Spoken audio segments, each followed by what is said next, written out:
All right, there are 7 types of free response problems that are on the AP exam. This is one of them. It happens 6 out of every 7 years. You want to be really good at it. They vary a little bit from year to year, but mostly it's the same things every time. So if you get good at it, you'll do fine on the AP exam. This is a table question. You can tell it's a table question because they give you a table.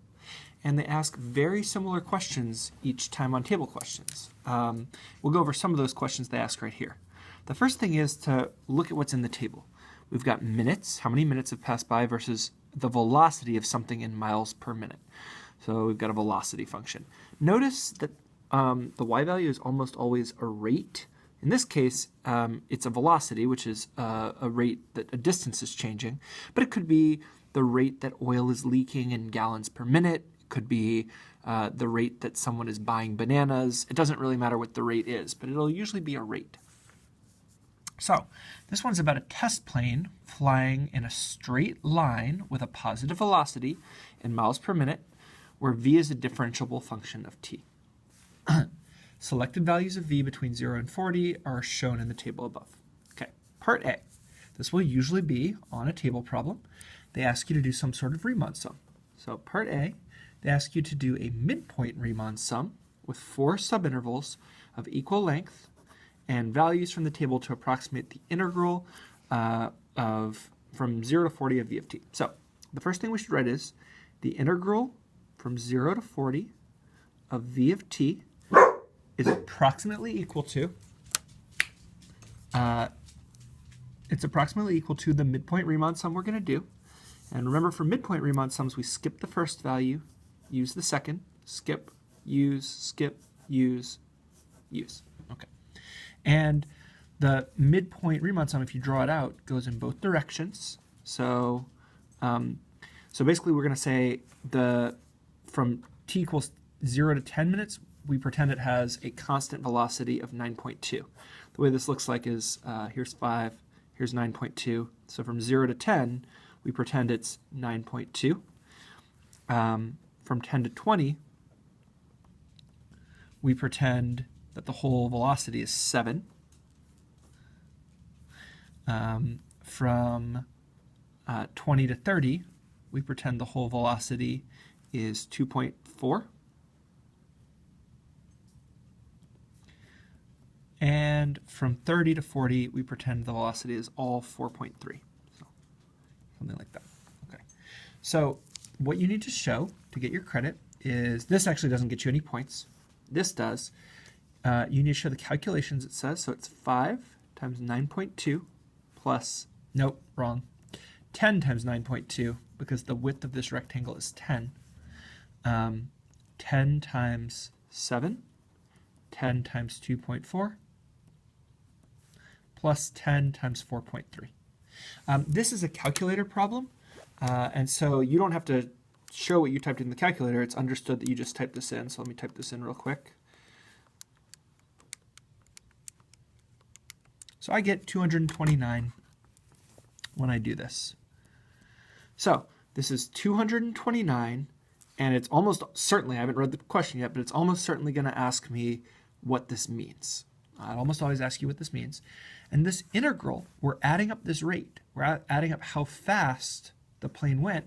And remember, this tells you how much the thing it's a rate of, the distance, changed between t equals 0 and t equals 40. In this case, it says using correct units, explain the meaning. I could have told you that was going to be there. In fact, I did.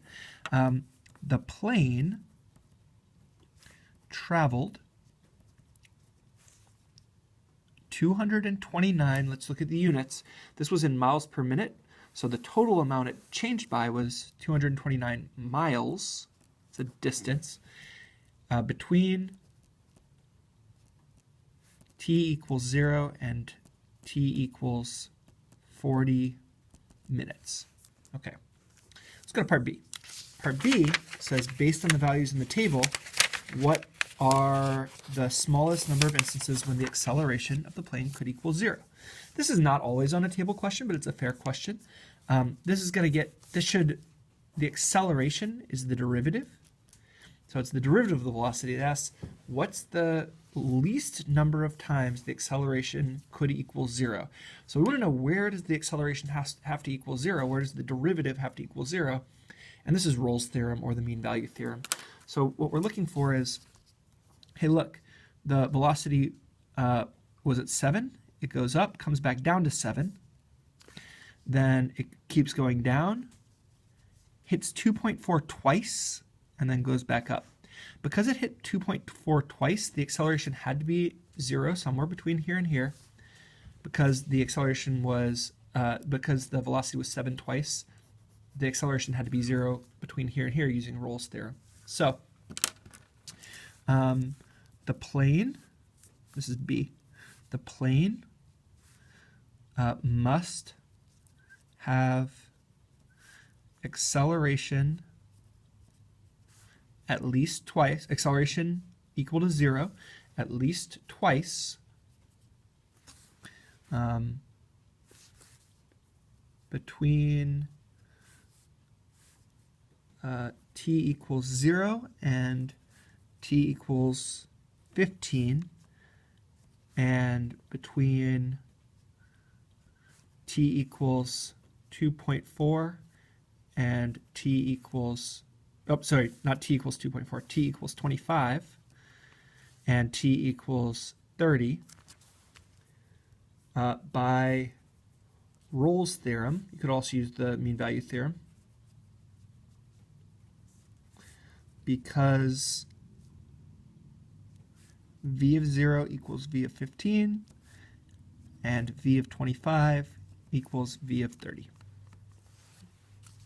Part C. Here, they give us a different function.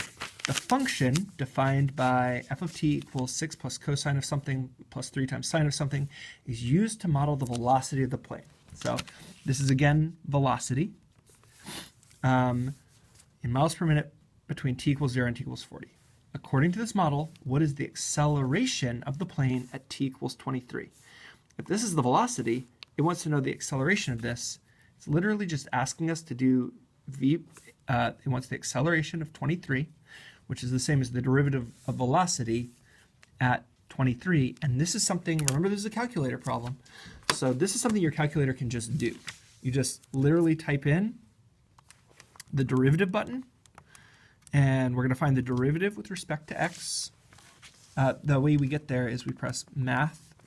8 is the derivative button, and it's the derivative with respect to x of 6. You can use whatever variable you want, but there's no reason not to use x. 6 of cosine of x divided by 10 plus 3 sine of 7x divided by 40. We want to find this derivative when x is 23. The calculator can only do derivatives at a point. It can find the derivative, evaluate it at a point, and it gets it at negative, uh-oh, something seems wrong here. Derivative of t equals 23. The reason I'm questioning this is because it said it had positive velocity, and so now I'm wondering, like, well, is this even connected to this table at all? Because I got a negative velocity. Oh, negative acceleration. Cool. Okay, I'm actually fine with this. So this is equal to approximately negative 0.408. That's what I got in my calculator. I need to go to 3 decimal places. And does it ask for units? Yes, units of measure. So this is the acceleration. This is the derivative. So this will be in miles per minute squared. Okay. Great. That's all we need to show. D. According to the model given in part C, what is the average velocity? Okay, here's our velocity function. We want to do the average velocity. This is the average value that we just learned about. The average value is the integral from 0 to 40. That's not a 40. Of v of t divided by 40 minus 0. So when you see average velocity, you should be like, oh, it's, and they give you velocity, you should just be like, oh, well, it's just the integral divided by 40 minus 0. This is something that we should know very well for this test. And so you just type this into your calculator. Again, this is a calculator question. They expect you to be able to do it in your calculator. You press the integral button. Integral from 0 to 40 of 6 plus cosine of x over 10 plus 3 sine of 7x over 40. And we're doing that with respect to x. That's our integral, divided by 40 minus 0 is 40. And so the answer is 5.916. This is the average velocity. So since it's velocity, it'll be miles per minute is the units. That's what we needed to show. This is part D. Okay, hopefully that's helpful.